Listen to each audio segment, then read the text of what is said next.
একটা মানুষের 3500 টাকা বেতন, তার উপরে 1 বছরের বাকি, এই মানুষটা চলে কিভাবে? আপনাদের কি মানে বিন্দু পরিমাণও কমন সেন্স নাই?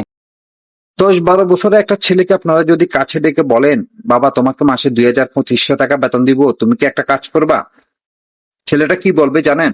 আঙ্কেল, আমার মাস শেষে হাত খরচের টাকায় লাগে 6000 টাকা, আমি 2000 টাকা বেতনে কিসে চাকরি করব? কথাগুলো কেন বলছি জানেন?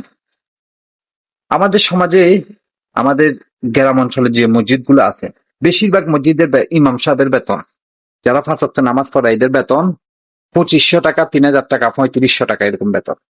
আপনি একটা বার চিন্তা করেন, যেখানে একটা বাচ্চার 5-6 হাজার টাকা মাসে হাত খরচের টাকা লাগে, সেখানে 2500-3000 টাকা দিয়ে একটা আলেম, একটা ইমাম, যারা সমাজের খেদমত করতেছে, তারা কিভাবে চলে?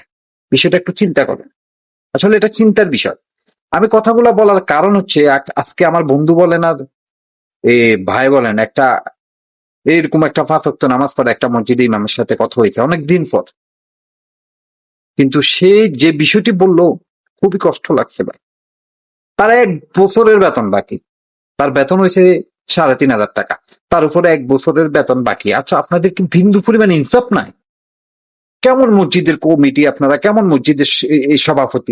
আমার তো ভাবতে ঘৃণা লাগে। একটা মানুষের 3500 টাকা বেতন, তার উপরে 1 বছরের বাকি, এই মানুষটা চলে কিভাবে? আপনাদের কি মানে বিন্দু পরিমাণও কমন সেন্স নাই?